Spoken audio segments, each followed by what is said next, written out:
La propagation du christianisme eut bien sûr des conséquences temporelles, entre autres l'essor du vin. Chaque monastère s'entourait en effet d'un enclos où il récoltait son vin de messe, et les évêques encourageaient la culture de la vigne. Avec ceux du Bordelais et de Champagne, les vins de Bourgogne sont les plus célèbres de France, et Beaune est leur capitale.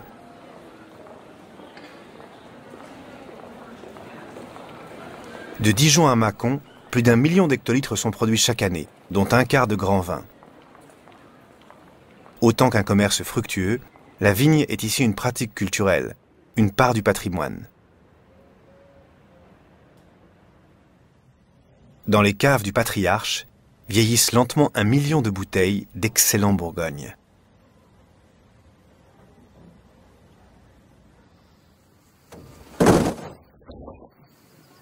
Autour de Beaune, cette région de Haute-Bourgogne regorge de crus à la renommée universelle. La présence d'un grand escarpement rectiligne, la Côte d'Or, l'abri qu'il offrait contre les vents, la nature du sol calcaire très perméable au soleil étaient des facteurs favorables à la vigne.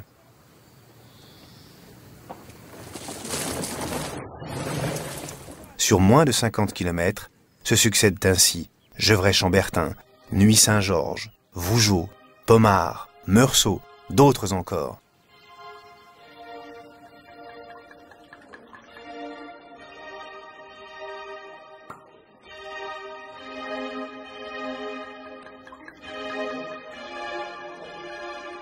En novembre se tient à Beaune une très importante vente de vin aux enchères. Le lieu magnifique où s'estiment les cours eut jadis une toute autre fonction, ce sont les hospices de Beaune.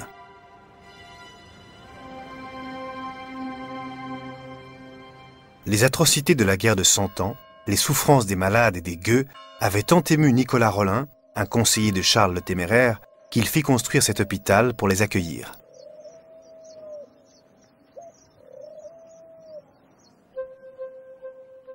Autour de la cour, une grande galerie en bois surplombait cuisine, pharmacie et infirmerie.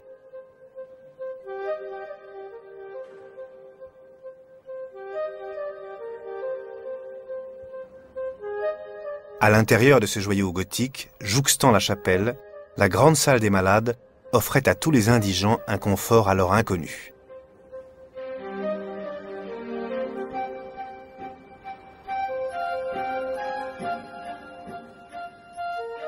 Aux hospices de Beaune, la compassion spirituelle et l'aide matérielle et médicale ne faisaient qu'un.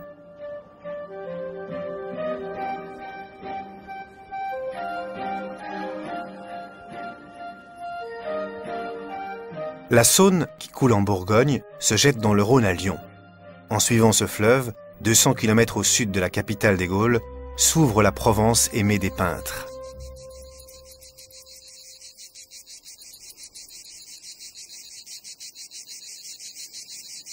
En Provence, le soleil n'est jamais écrasant. Il est au contraire généreux, vital, et c'est pour lui et les paysages qu'il transcende que les visiteurs accourent. La Provence, c'est le pays des couleurs.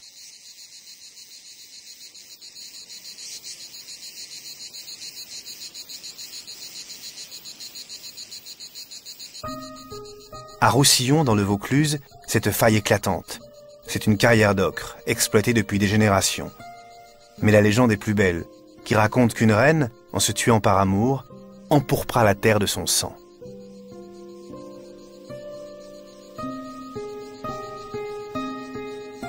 Le village, bien sûr, est un camailleux d'ocre qui caresse l'œil. Les ruelles escarpées, le murmure clair d'une fontaine, l'ombre et la lumière se complétant, les poternes ogivales, un décor millénaire est en place.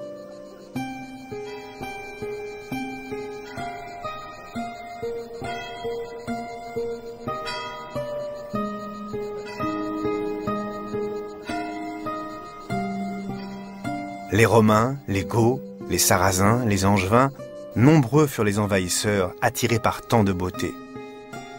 Il fallait voir l'ennemi arriver et rendre coup pour coup.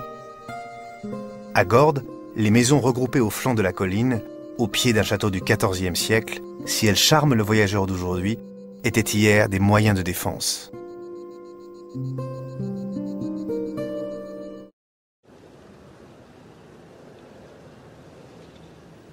Au château du Breuil, on perpétue une tradition séculaire.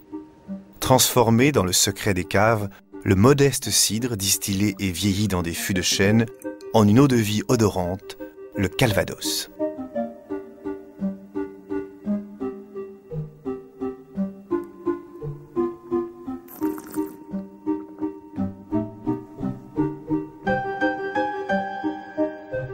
L'art roman et l'art gothique s'épanouirent en leur temps en Normandie, mais le charme particulier de l'architecture régionale tient aux maisons à colombages. Beuvron-en-Auge en est un parfait exemple. Ces maisons à pans de bois furent construites à la fin du Moyen-Âge, quand Anglais et Français luttaient sans merci pour le duché. Dans cette province retentit pendant des centaines d'années le fracas des combats, et dès le IXe siècle, les raids meurtriers des Vikings la ravagèrent périodiquement. Chaque année ramenait leur dracard, et pour assurer la paix, il fallut au roi de France Charles le Simple concéder cet immense fief aux guerriers venus du Nord, les Normands.